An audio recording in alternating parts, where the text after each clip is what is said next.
Hello everyone, very very good morning. शुरू करते हैं हमारे डेली करंट अफेयर के आज के सेशन को। आप सभी का क्रेजी जीके ट्रिक के यूट्यूब प्लेटफॉर्म पर स्वागत है। मेरा नाम है पंकज वैष्णव और आप सभी को रक्षाबंधन की बहुत बहुत शुभकामनाएं। आज फेस्टिवल है, साल में एक बार आता है, आराम से सेलिब्रेट कीजिए। थोड़ा सा समय मिले तो इस सेशन को देख लेना। छोटा सा सेशन लेंगे आज हम बिना देर किए। 28 अगस्त के करंट अफेयर यहां पर हम डिटेल में समझ लेते हैं। ओके, पीडीएफ और मॉक टेस्ट के लिए क्रेजी जीके ट्रिक एप्लीकेशन को चेकआउट कर लेना, वहां पर आपको मिल जाएगा। पहले क्वेश्चन पर आइए।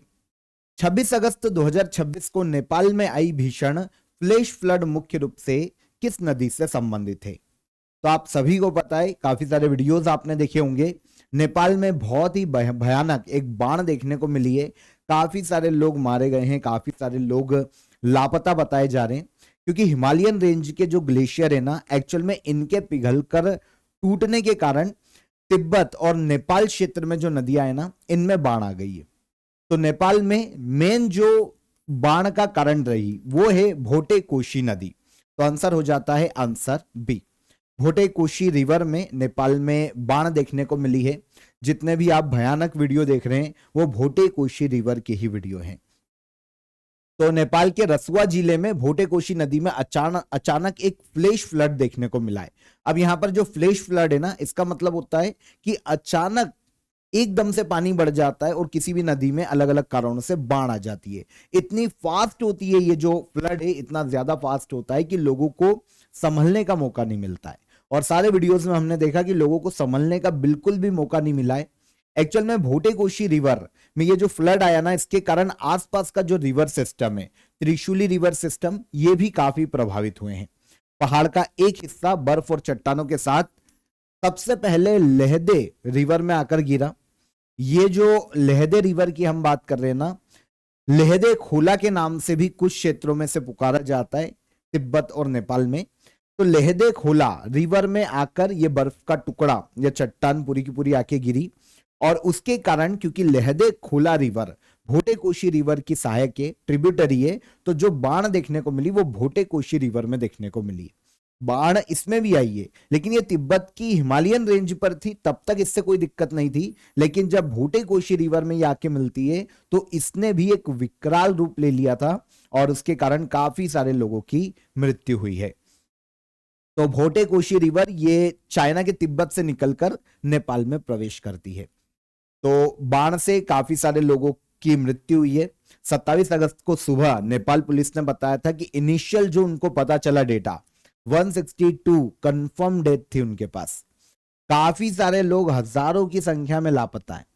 ओके, अगर हम विदेशी मूल के देखें तो 105 इंडियन भी हैं जो कि लापता हैं अभी तक, 37 एनआरआई जो कि लापता है। तो काफी सारे लोग अभी भी लापता है। नदी का बहाव अस्थायी रूप से रुक गया था और पानी जमा होकर अचानक नीचे की ओर टूट पड़ा, और इस नदी में भोटे कोशी रिवर में स्पेशली इफेक्ट देखने को मिलता है हिमालयन रेंज के ये जो ग्लेशियर है इसके कोलैप्स का। तो भोटे कोशी रिवर यहाँ पर बड़ी नदी है और ये नेपाल में बाढ़ का कारण बनी। देखिए, कुछ रिसर्चर्स का ये भी कहना है कि यहाँ पर जो ग्लेशियर टूटा है ना, जो हिमालयन रेंज के बर्फ के पहाड़ टूटे, एक्चुअल में वो यहाँ पर आए भूकंप के कारण टूटे। हालांकि रेक्टर स्केल पर तीव्रता 4 के आसपास थी, लेकिन उससे जब बर्फ के पहाड़ टूट गए ना तो नदियों में बाढ़ आ गई।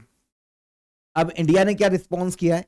भारत में मिनिस्ट्री ऑफ एक्सटर्नल अफेयर ने एक तो हेल्पलाइन नंबर भी जारी किया है, इमरजेंसी नंबर जारी किया है, और इसके अलावा कोऑर्डिनेट किया जा रहा है नेपाल गवर्नमेंट के साथ कि भाई हम हमारे इंडियंस से उनको ढूंढने में मदद कर पाए। भारत ने नेपाल को 10 टन की ह्यूमैनिटेरियन सहायता भी भेजी है, जिसमें दवाई, डिजास्टर रिलीफ चीजें, मेडिसिन है ना, फूड पैकेट, काफी सारी राहत सामग्री नेपाल को भेजी है। और साथ ही साथ क्योंकि ये जो इलाका है नेपाल का बिहार से लगता है, तो बिहार में भी जो हमारी एनडीआरएफ है, एसडीआरएफ है, इनको स्टैंड बाय पर रखा गया है, ताकि अगर बाढ़ का खतरा नेपाल के जो सीमावर्ती इलाके हैं, स्पेशली बिहार में अगर इसका इफेक्ट देखने को मिलता है तो बिहार गवर्नमेंट को अलर्ट किया गया है, और हमारी जो एनडीआरएफ और एसडीआरएफ की टीम है इनको भी स्टैंड बाय पर रखा गया है। लेट्स सी आगे क्या होता है। अभी जो मरने वालों का आंकड़ा है वो लगातार बढ़ेगा। अभी तो बाढ़ थमी है, अब देखो आगे क्या होता है। सुरु फेस्टिवल का सेकेंड एडिशन कहां आयोजित किया जा रहा है? सुरु फेस्टिवल इसका सेकेंड एडिशन आयोजित किया जा रहा है लद्दाख के कारगिल में। एक कल्चरल फेस्टिवल है सुरु फेस्टिवल। एक्चुअल में लद्दाख के कारगिल में एक नून कुन पिक्स ये देखने को मिलती है। इसकी पृष्ठभूमि पर ये फेस्टिवल आयोजित किया जाता है। स्पेशली सुरु वैली एक वैली है जो कि लद्दाख के कारगिल में देखने को मिलती है। इस पर्टिकुलर वैली की कल्चरल हेरिटेज, जो नेचुरल ब्यूटी है, लोकल जो ट्रेडिशन है यहाँ पर रहने वाले लोगों का, और जो एडवेंचर टूरिज्म है, इसको प्रमोट करने के लिए लास्ट ईयर ही लद्दाख ने शुरू किया था सुरु फेस्टिवल। 2026 में इसका सेकेंड एडिशन भी लद्दाख के कारगिल में सुरु वैली में ही आयोजित किया जा रहा है। तो टूरिज्म को प्रमोट करना, टूरिस्ट जो है उनको आकर्षित करना, इस फेस्टिवल को मनाए जाने का मुख्य उद्देश्य है। सुरु वैली की जो टूरिज्म पोटेंशियल है, जो कल्चरल हेरिटेज है, उसको वर्ल्ड में प्रमोट करना, इंडिया में प्रमोट करना, इस कल्चरल फेस्टिवल को आयोजित किए जाने का मुख्य उद्देश्य है। तो कभी सुरु वैली से क्वेश्चन आ जाता है कि ये वैली भारत के किस राज्य या यूटी में, तो आपको पता होना चाहिए कि ये लद्दाख के कारगिल डिस्ट्रिक्ट में देखने को मिलती है। काफी सुंदर है, नेचुरल ब्यूटी यहां पर देखने को मिलती है, और वैली का नाम यहां बहने वाली सुरु रिवर के नाम पर पड़ा है। अगर हम सुरु रिवर की बात करते हैं तो ऑलमोस्ट 185 किलोमीटर इसकी लेंथ देखने को मिलती है। लद्दाख के ही हिमालयन रेंज से निकलती है और सिंधु नदी की सहायक नदी है, और इसी के नाम पर वैली का नाम पड़ा है। तो ये भी इंपॉर्टेंट है। और यहां पर जो नून कुन पीक है, ये मुख्य आकर्षण में शामिल है सुरु वैली के। काफी सुंदर है। आपको पता है नेशनल ज्योग्राफिक द्वारा 2025 के दुनिया के जो 25 बेस्ट यात्रा स्थल है, टूरिस्ट प्लेस है, उनमें शामिल किया गया था सुरु वैली को। तो सुरु फेस्टिवल लद्दाख में, और सुरु वैली से क्वेश्चन आता तो ये भी कहां पर है? लद्दाख में। ग्रामीण विकास मंत्रालय ने गरीबी मुक्त और रोजगार से भरपूर गांवों को विकसित करने के लिए कौन सा मिशन शुरू किया है? तो मिनिस्ट्री ऑफ रूरल डेवलपमेंट, इसने हाल ही में गरीबी मुक्त और रोजगार से भरपूर गांवों को डेवलप करने के लिए एक मिशन की शुरुआत की है, जिसका नाम है मिशन समृद्ध गांव। इसका उद्देश्य जानते क्या है? गांव में ना उनको वहां पर इंफ्रास्ट्रक्चर डेवलपमेंट को बढ़ावा देना, गांव को विकसित करना, ताकि एक तो गांव के लोगों में गरीबी को दूर किया जा सके, पॉवर्टी फ्री गांव बनाए जा सके, एम्प्लॉयमेंट रिच विलेजेस विकसित किए जा सके, और यहां से जो माइग्रेशन हो रहा है, गांव के लोग छोड़कर शहरों में जा रहे हैं, उनको रोका जा सके। तो गांव के लोगों को बेसिक जो रिक्वायरमेंट है उनकी वो दी जाए, लाइवलीहुड की अपॉर्चुनिटीज उनको दी जा सके। इसीलिए जो हमारे एग्रीकल्चर मिनिस्टर है शिवराज सिंह चौहान, इन्होंने कृषि भवन नई दिल्ली में एक मिशन को लॉन्च किया है, मिशन समृद्ध गांव। गांव में पॉवर्टी को खत्म करना, परिवारों के लिए गांव में ही जीवन यापन की फैसिलिटी उनको मिल पाए, रोजगार मिल पाए, है ना, और माइग्रेशन खत्म किया जा सके गांव से शहरों की ओर जो होता है। तो इन सभी उद्देश्य से मिशन समृद्ध गांव की शुरुआत की गई। इसे एमपी से शुरू किया गया है ना, नई दिल्ली में लॉन्च किया गया, लेकिन अभी पायलट प्रोजेक्ट के रूप में मध्य प्रदेश के 2 ब्लॉक में से लागू किया गया है। एक सीहोर डिस्ट्रिक्ट का बुधनी ब्लॉक है, यहीं से शिवराज सिंह चौहान भी आते हैं, और देवास डिस्ट्रिक्ट का खातेगांव ब्लॉक है। तो ये 2 ब्लॉक है, 2 अलग अलग डिस्ट्रिक्ट में एमपी में पायलट प्रोजेक्ट के रूप में इस मॉडल को लागू किया गया है। अगर ये सक्सेस हो जाता है तो फिर पूरे इंडिया में मिशन समृद्ध गांव को लागू किया जाएगा। तो कैसे किया जाएगा ये? ऑब्वियस सी बात है, गांव में इंफ्रास्ट्रक्चर डेवलपमेंट, अपॉर्चुनिटी डेवलप की जाएगी, रोजगार डेवलप किया जाएगा, agriculture, employment, health, education, rural infrastructure, इन सभी पर फोकस किया जाएगा, और उनसे जुड़ी हुई स्कीम्स को एक साथ लेकर आएंगे, ताकि सभी जो गांव के लोग हैं उनको स्कीम्स का लाभ दिया जा सके। ठीक है, तो ये इंपॉर्टेंट था। आप सभी के लिए रक्षाबंधन भी है आज, और आज आपके लिए सेल भी कंटिन्यू है। तो रक्षाबंधन सेल का फायदा उठाइए, क्रेजी जीके ट्रिक एप्लीकेशन को आप चेकआउट कीजिएगा। सारे कोर्सेस अभी आपको काफी अफोर्डेबल प्राइस पर मिल जाएंगे। आप 100 आवर जीएस के कोर्स को भी अभी काफी नॉमिनल प्राइस में ज्वाइन कर सकते हैं। कोई भी आपकी क्वेरी हो, हेल्पलाइन नंबर आपको दिया रहता है, इस पर आप कॉल भी कर सकते हैं। ठीक है, तो चेकआउट जरूर कीजिएगा एप्लीकेशन को। कुछ दिन और आपके लिए सेल कंटिन्यू रहेगी, 1-2 दिन। तो आप आज अगर बिजी भी हैं तो कल चेकआउट कीजिएगा, कल तक आपके लिए सेल कंटिन्यू रहेगी। आगे आइए, भारत और वियतनाम के बीच में आयोजित संयुक्त तटरक्षक अभ्यास का नाम क्या है? तो भारत और वियतनाम की जो कोस्ट गार्ड है ना, उनके बीच में एक जॉइंट कोस्ट गार्ड एक्सरसाइज का आयोजन किया जा रहा है जिसका नाम है सहयोग होपटेक। ओके, तो कभी क्वेश्चन आ जाए सहयोग होपटेक, जो जॉइंट एक्सरसाइज है कोस्टल गार्ड के मध्य में, वो किसके बीच में आयोजित की जाती है? तो इंडिया और वियतनाम के मध्य में। इस बार सेकेंड एडिशन है जॉइंट एक्सरसाइज सहयोग होपटेक का। दोनों देशों की जो कोस्ट गार्ड है उनके बीच में कोऑर्डिनेशन स्थापित करना, मरीन कोऑपरेशन को बढ़ावा देना, इसे आयोजित किए जाने का मुख्य उद्देश्य है। तो वियतनामी कोस्ट गार्ड के जो शिप है उन्होंने ये चेन्नई पहुंचे थे और इन्होंने भारत के साथ इस एक्सरसाइज को किया है तमिलनाडु के चेन्नई में। तो वियतनाम के जो शिप है वो चेन्नई आए थे, इनके जो सैनिक है कोस्ट गार्ड के वो 6 मेंबर चेन्नई आए थे और चेन्नई तमिलनाडु में इस एक्सरसाइज का आयोजन किया गया सहयोग होपटेक का। ये दूसरा एडिशन है, पहला एडिशन आयोजित किया गया था 2018 में। अब ये बे ऑफ बंगाल चेन्नई कोस्ट के पास ही आयोजित किया गया था और अब दूसरा एडिशन भी चेन्नई कोस्ट के पास ही किया जा रहा है। तो दोनों को याद रखना, पूछा जा सकता है। गोवा शिपयार्ड लिमिटेड ने इंडियन कोस्ट गार्ड को कौन सा फास्ट पेट्रोल वेसल सौंपा है? तो गोवा शिपयार्ड लिमिटेड ने इंडियन कोस्ट गार्ड को एक फास्ट पेट्रोल वेसल सौंपा है जिसका नाम है आईसीजीएस अजीत। यहां पर आईसीजीएस का फुल फॉर्म में Indian coast guard ship Ajit. यह सौंपा गया है इंडियन कोस्ट गार्ड को। अगस्त 2026 में गोवा शिपयार्ड लिमिटेड ने यह इंडियन कोस्ट गार्ड को हैंडओवर किया। देखिए, इसे 8 फास्ट पेट्रोल वेसल के लिए समझौता हुआ है इंडियन गवर्नमेंट का और गोवा शिपयार्ड लिमिटेड का। मार्च 2022 में समझौता हुआ था मिनिस्ट्री ऑफ डिफेंस के साथ। 8 ऐसे fast patrol vessel Goa shipyard limited के द्वारा इंडियन कोस्ट गार्ड को दिए जाएंगे और इनकी टोटल जो कॉस्ट है 473 करोड़ रुपए होने वाली है। तो इसी सीरीज का जो 7वां वेसल है ना, ये अभी जो कि स्वदेशी रूप से बनाया गया है, ये इंडियन कोस्ट गार्ड को हैंडओवर किया गया है। ठीक है, तो ये 7वां है, 8 थे इससे, तो 7वां इंडियन कोस्ट गार्ड को दिया गया। अगर हम आईसीजीएस अजीत की फीचर्स देखते हैं, थोड़ी बात करते हैं, तो इसकी लेंथ है 51.43 मीटर की। अगर विड्थ देखें तो ये 8 मीटर तक की देखने को मिलती है। स्पीड 27 नॉटिकल मिल से अधिक है और एक बार फ्यूलिंग में 1500 नॉटिकल मिल्स तक का सफर ये तय कर सकता है। अब यहां पर नाम से आपको ये तो समझ में आ जाना चाहिए कि जब फास्ट पेट्रोल वेसल की बात करते हैं तो ये छोटे या फिर मीडियम रेंज के पोत होते हैं, शिप होती है जिसको पेट्रोलिंग के लिए यूज किया जाता है। पेट्रोलिंग के लिए, सिक्योरिटी, सर्विलेंस, इनके लिए इन वेसल का यूज किया जाता है। तो इसका 7वां वेसल जिसका नाम है आईसीजीएस अजीत, ये इंडियन कोस्ट गार्ड को सौंपा गया है। 80 वर्ष की आयु में डॉली पार्टन का निधन हो गया।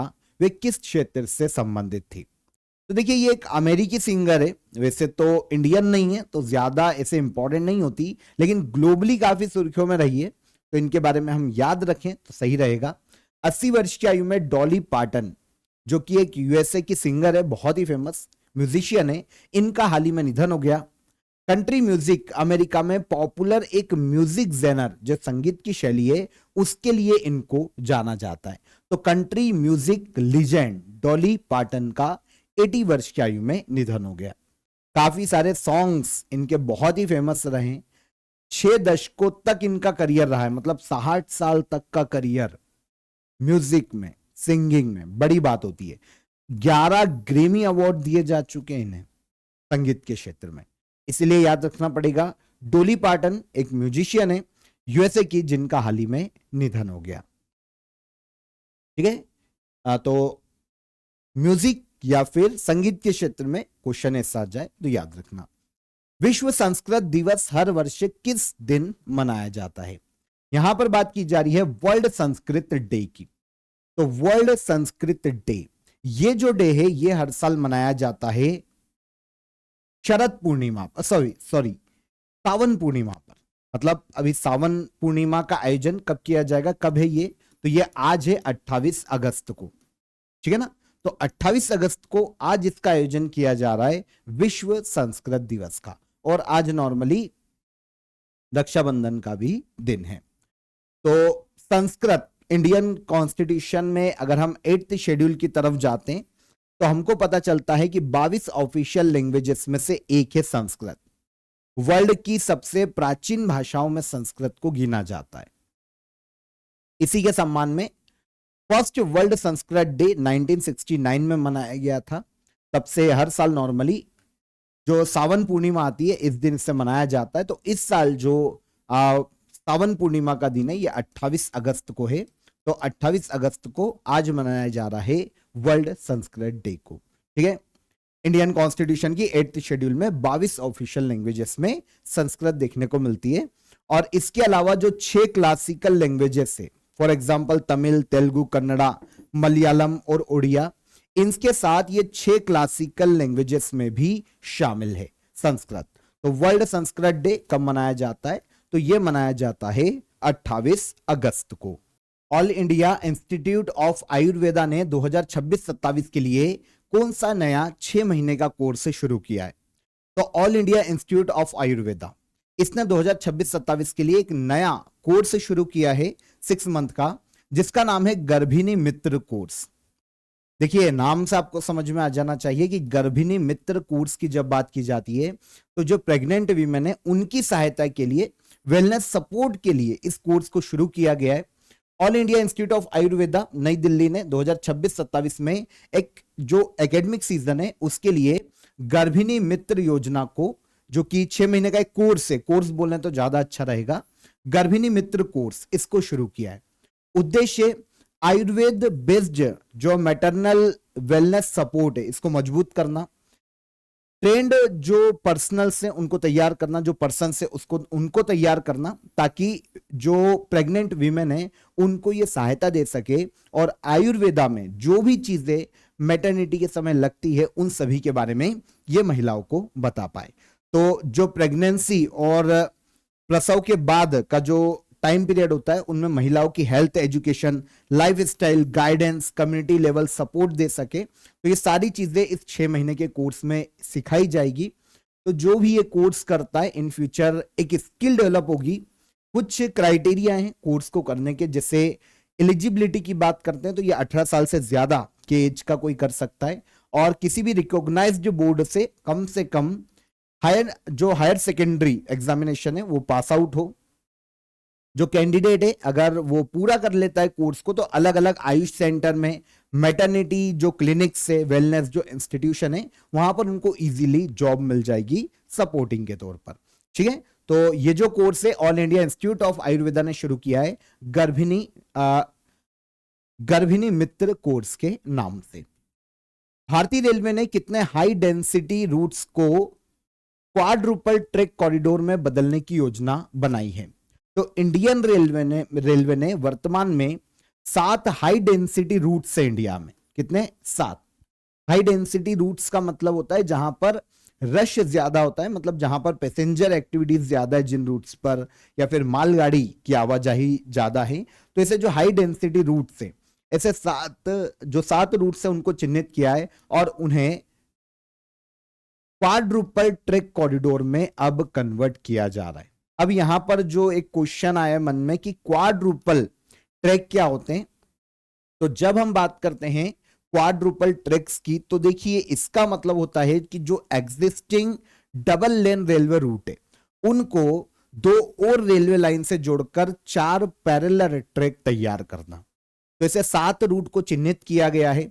अब आपको पता है ये जो रूट है ना जिनको चिन्हित किया है, इन रूट पर भारत की लगभग 41% रेलवे ट्रैफिक का आवागमन होता है, जबकि इसकी हिस्सेदारी नेशनल रूट लेंथ में केवल 16% की, लेकिन फिर भी 41% तक आवाजाही इन्हीं रूट से होती है, ट्रैफिक जो रहता है रेलवे का।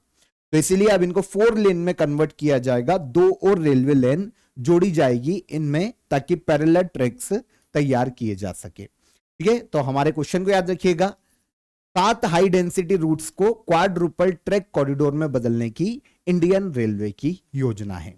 ये 7 सिलेक्टेड रूट यहां पर मैंने मेंशन कर दिए, दिल्ली हावड़ा, हावड़ा से चेन्नई, चेन्नई से मुंबई। तो इस तरीके के 7 अलग अलग रूट हैं जिनको चिन्हित किया गया है।